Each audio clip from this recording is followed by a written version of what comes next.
जय हिंद दोस्तों, स्वागत है आपका डिकोडिंग जॉब चैनल में। इस एपिसोड में हम लोग बीपीएससी के स्टैटिस्टिक्स के प्रीवियस ईयर क्वेश्चन को सॉल्व करेंगे। इससे दूसरे प्रश्न को सॉल्व करने में भी आसानी होगी और समझ जो है वो विकसित होगी। तो ये जो है स्टैटिस्टिक्स पेपर 1 का सेक्शन 3 में ये क्वेश्चन पूछे जाते हैं। तो ये प्रत्येक एपिसोड में एक एक क्वेश्चन सॉल्व किया जाएगा। यहाँ आप देख सकते हैं क्वेश्चन जो है हिंदी और इंग्लिश दोनों में है। ठीक है, मैं क्वेश्चन को एक बार बड़ा कर देता हूँ।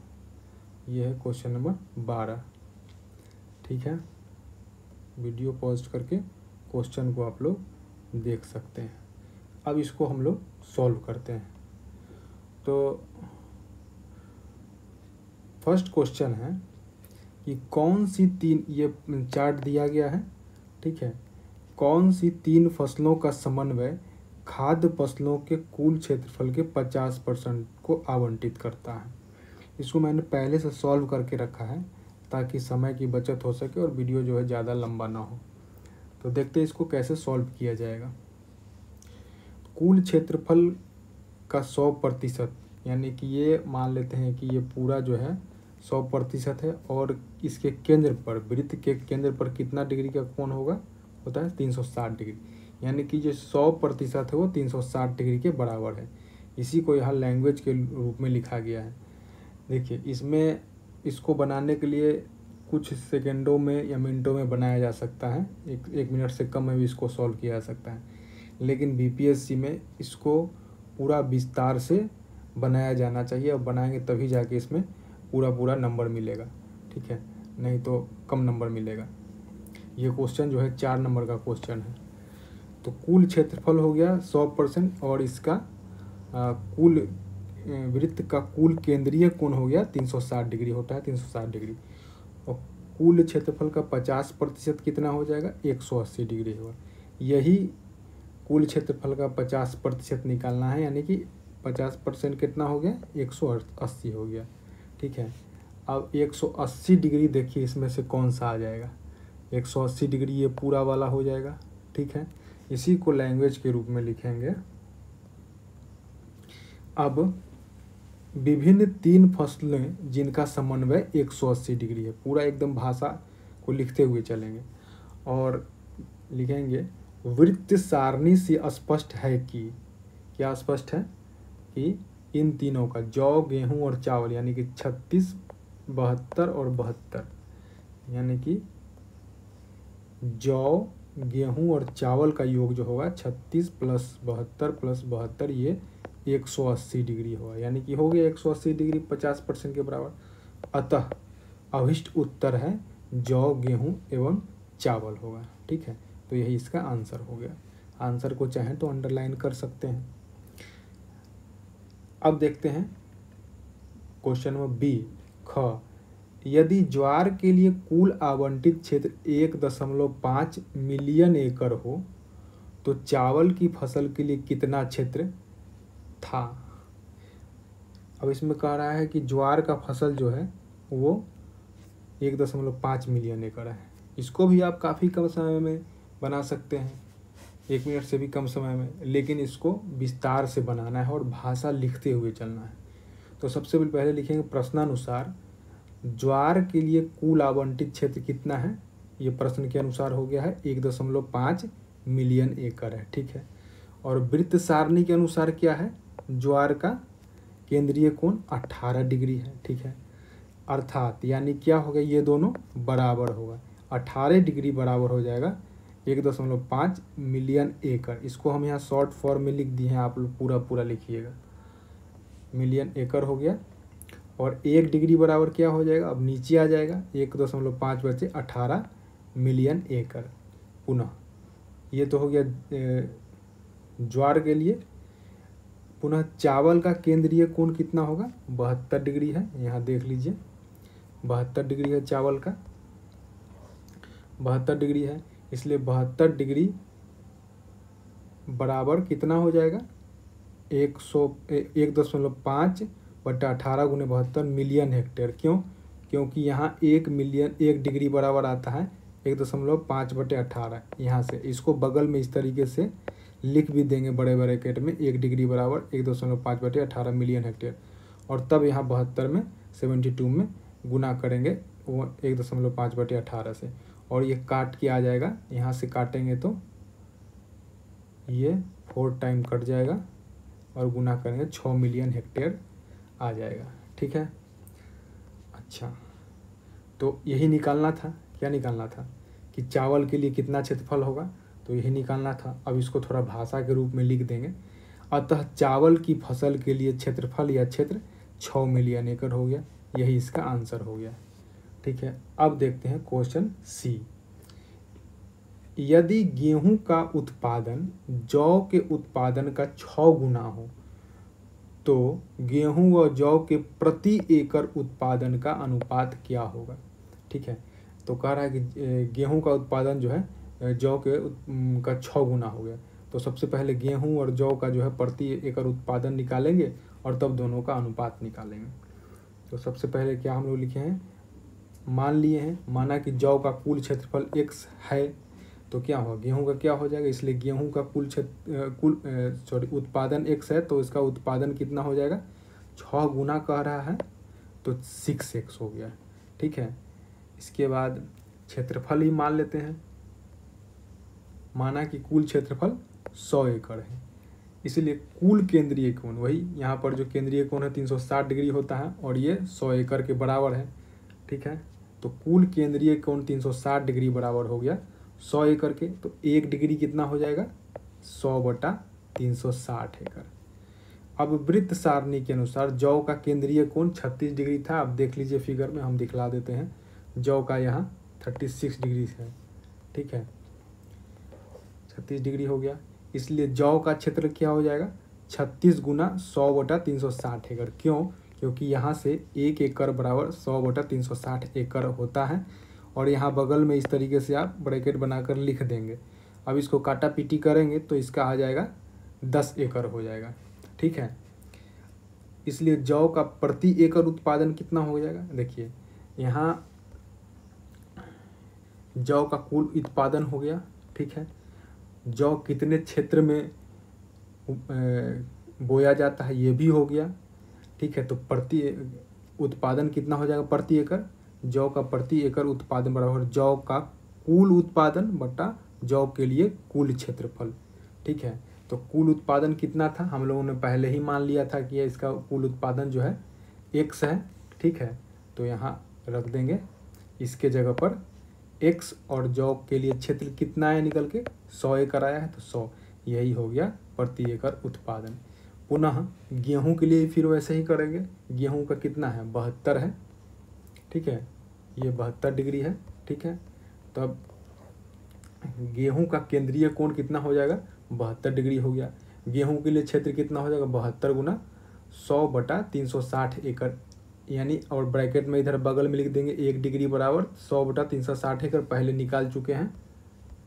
ठीक है, यहाँ पे इससे। ठीक है, इसको ब्रैकेट में लिख देना ज़्यादा अच्छा होगा। ठीक है, ताकि पता चल सके एग्जामिनर को कि ये क्या लिखा, कहाँ से लिखा गया है। इसलिए गेहूं का प्रति एकड़ उत्पादन कितना हो जाएगा, आप चाहे तो इसको काट सकते हैं। ठीक है। तो गेहूं का प्रति एकड़ उत्पादन हो जाएगा कुल उत्पादन। ठीक है, ये काट के आ जाएगा 20 एकड़। ठीक है। कुल उत्पादन कितना था, यहाँ शुरू में आ जाइए। यहाँ हम लोगों ने गेहूं का कुल उत्पादन होगा 6x, यहीं से लिया गया है कुल उत्पादन गेहूं का। आप यहाँ लिख सकते हैं गेहूं का कुल उत्पादन लिख देंगे, ज़्यादा अच्छा रहेगा। तो 6x हो गया।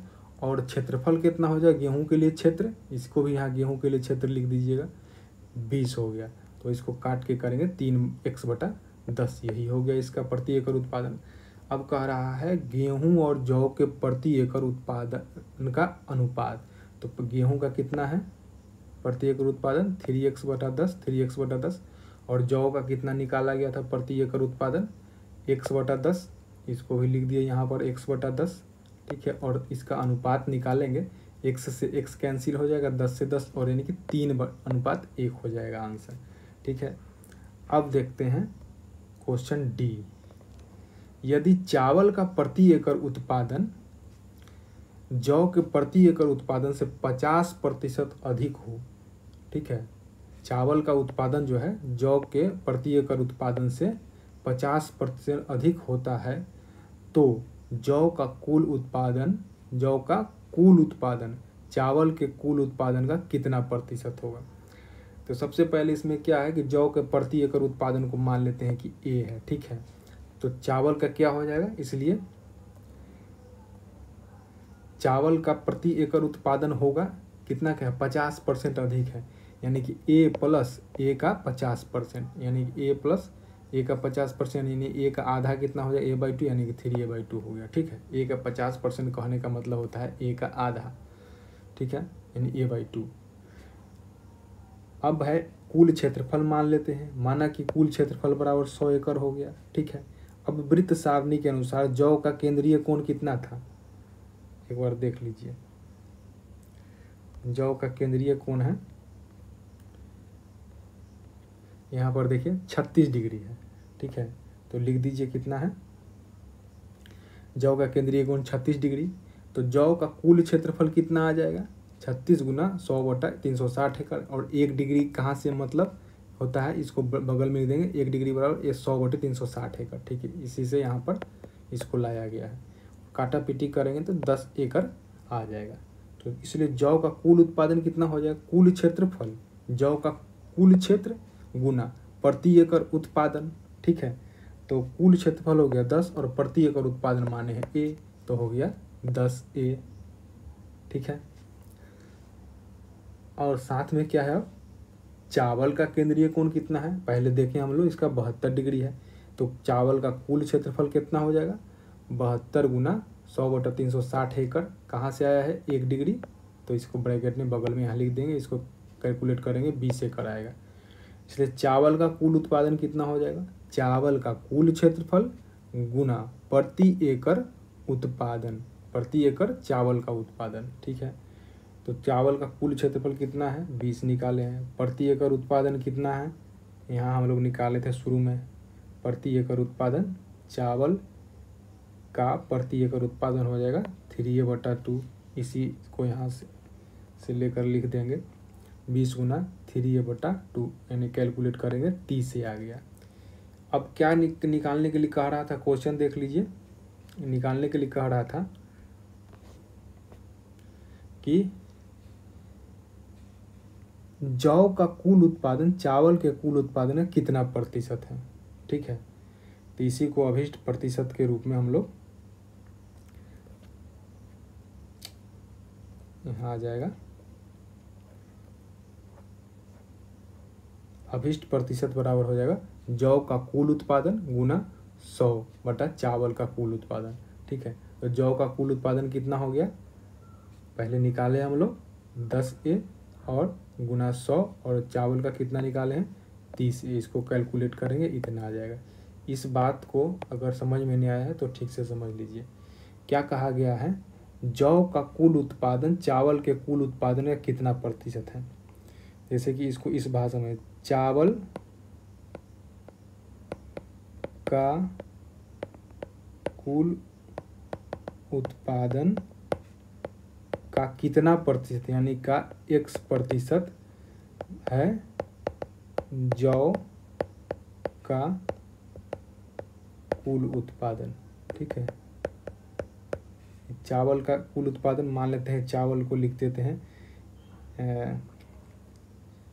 यहाँ आया ही है 30a लिखते हैं, 30a गुना x%, x/100, और जौ का कुल उत्पादन कितना है 10 है। ठीक है, इसको लिखेंगे इस तरीके से, तो x कितना हो जाएगा 10a गुना 100 ये 3a/, ये 30a है, बल्कि 30a, तो यही बात आ जाता है। ठीक है, तो इसीलिए इसको डायरेक्ट इस रूप में लिखा गया है। ठीक है, तो इसका कैलकुलेट करेंगे 33 गुना 1/3%, या इस 33.33%। इस तरीके से लिख दीजिए, इसका आंसर हो जाएगा। नेक्स्ट क्वेश्चन है, यदि फसलों के लिए आवंटित कुल क्षेत्रफल 5% बढ़ा दिया जाए तथा गेहूं के लिए आवंटित क्षेत्रफल में 12% की वृद्धि कर दी जाए तो नई वृत्त सारणी में गेहूं के लिए कितने अंश का कोण होगा। ठीक है, अब कह रहा है कि यदि फसल के लिए आवंटित जो कुल क्षेत्रफल है, तो पहले हम क्या करेंगे कि माना ये कुल आवंटित क्षेत्रफल ही मान लेते हैं 100 एकड़ हो गया। अब कह रहा है 5% बढ़ा दिया जाए, एकदम स्टेप वाइज देखिएगा। तो 5% बढ़ा दिया जाए तो क्षेत्रफल 5% बढ़ाने पर नया क्षेत्रफल क्या हो जाएगा, 100 प्लस 100 का 5% यानी कि 100 प्लस 5 यानी कि 105 एकड़ हो जाएगा। 5% बढ़ाने पर 105 एकड़ हो गया। अब कह रहा है गेहूं के लिए आवंटित क्षेत्र में 12% की वृद्धि कर दी जाए। तो पहले गेहूं के लिए आवंटित क्षेत्र कितना है, तो गेहूं का केंद्रीय कोण 72 डिग्री है, पहले हम लोग देखे हैं। तो गेहूं का आवंटित क्षेत्र कितना हो जाएगा, 72 गुना 100/360, क्योंकि 1 डिग्री होता है 100/360, इसलिए इससे गुना कर दिए हैं। तो ये कैलकुलेट करके आ जाएगा 20 एकड़। ठीक है, अब इसी में 12% की वृद्धि करने के लिए कहता है।